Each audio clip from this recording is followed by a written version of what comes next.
Good evening. I thank Vikas and Prabhat for inviting me for this conference. Very interesting topic. I have been given to talk on scalp cooling to prevent hair loss, Indian experience. Okay. So I'm going to speak on Indian experience in the scalp cooling. As we know that there are two commercially available machines are there in India, Paxman and DigniCap, and I will be talking about my experience with Paxman. Uh, I first of all congratulations to TMH team, Dr. Jyoti and her team. They were the first randomized controlled trial of scalp cooling in India. They have reported success rate of 56%, of course, versus 0% in control group. Paclitaxel was found to be superior to adriamycin-based chemotherapy in terms of hair retention in Dr. Jyoti's paper. And these were a few of the photograph in what she had presented. Experience at Hope, we purchased machine after it was FDA clear, that is April 2017. There were two training sessions. Using this machine, initially we used at two different places, Hope at our center and one more hospital. There were more machine breakdowns because of machine transported from one place to another. So we stopped that and now we are using machine only at one center. Before we show any photographs, please remember that all the proper consent was taken from each of the patient and then only produced. Some patients wanted anonymity, so their faces are not shown. And all the photos are shown of real patients who have taken scalp cooling at our centers. So to start with results, there were 4 patients who had zero hair loss. When I say zero means not a single hair was lost during chemotherapy. And I kept on asking them and they said, sir, baal nahi ja rahe to nahi ja rahe hai. And these were, paclitaxel, adriamycin, all types of chemotherapy were given to these patients. I saw that we were not the only one in the world, and this is the summary from Dr. Julie's paper, and they found that alopecia grade 0 was 5 out of 48 patients. That means that they also observed some of the patients who did not have a single hair loss. Now, this is very important. We did not restrict ourselves to breast cancer. We gave scalp cooling to patients who were having chemotherapy for soft tissue sarcoma, for colon, FOLFIRI, not FOLFOX, because oxaliplatin and cold do not go together. So we did not try in FOLFOX. And FOLFOX does not have so much of hair loss also. We gave it in eribulin, patients having eribulin for any different types of diseases. One was soft tissue, one was breast, ovary, and lymphoma. And I will be presenting a very interesting results of lymphoma. There were few learnings that thin and short hair somehow had a higher success rate. So once we crossed our 80 to 90 patients and we learned this, we started telling many of the patients that if you cut your hair to short, probably the success rate of scalp cooling would be more, and people are doing that and we are observing that. So if somebody who is very steadfast on preserving the hair, I would recommend that let them chop the hair, bob cut or boy cut, whatever you call it, and then use scalp cooling. This was again a very, very interesting learning in the hair. Only where you put your, you comb your hair, only there the hair loss was there. We could not identify why only there was hair loss. The cap was very fitting, but this was something little unusual. So I thought I'll show that. We emphasize on cap fitting. It is extremely, extremely important for success. There are many of our colleagues who keep calling me and say that, Amish, how are you showing so much of success rate? We do not have so much of success rate. Many a times when we put a TheraBand on the head so that there is the scalp cooling, the cap fitting is very much. Sometimes there are 2 TheraBands, sometimes there are 3 TheraBands. Unless and until the circulant surface touches the different hair follicles on the scalp, the success will not be there.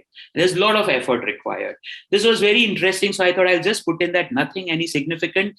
Two patients back to back on eribulin. One had absolutely no benefit of scalp cooling. Other had very good benefit of scalp cooling. Unfortunately, the one who retained hair did not respond to eribulin, and one who lost responded to eribulin. So I don't know whether it was anything specific, just two patients.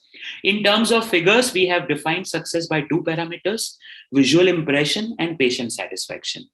If we believe that there is more than 50% hair loss or more than 60% hair loss, and if the patient says that कि sir अब तो हर कोई बोलने लगा है कि there is alopecia, क्या कर रही हूँ मैं, that is a time we call it as a failure of that.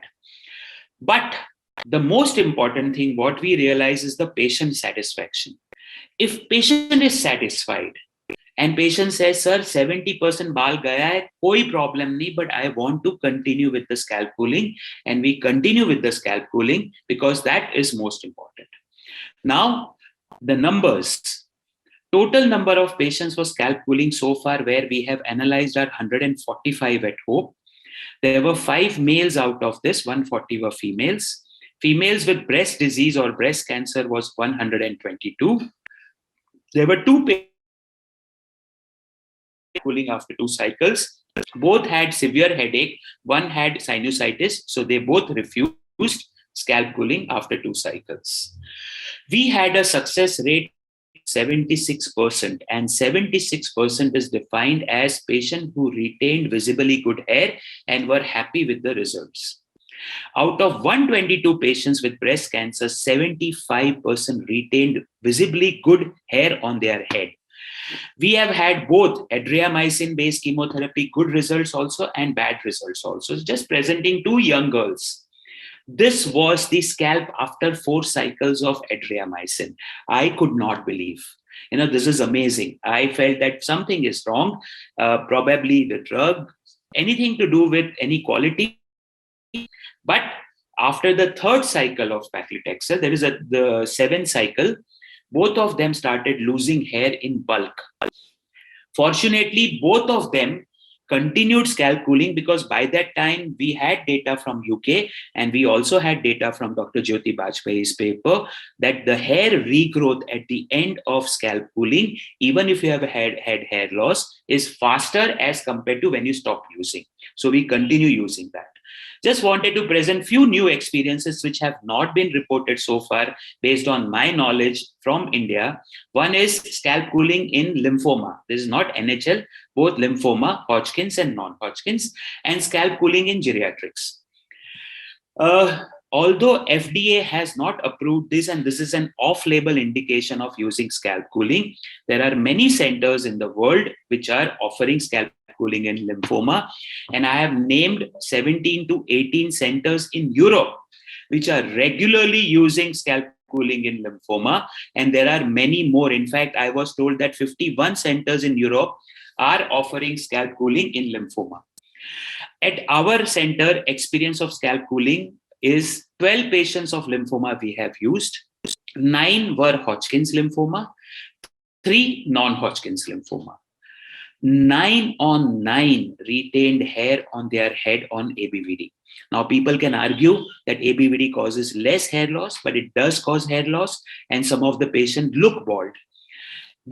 Probably because it is a weaker chemotherapy for hair loss. Probably we had 100% success rate, but all 9 had retained hair and none of them could be told that you are receiving any chemotherapy or any cancer-directed therapy. I was very happy looking at this result. 2 out of 3 patients retained hair on R-CHOP. 1 had hair loss, probably because we had a machine breakdown in one of his cycles of R-CHOP, and that's why he lost hair.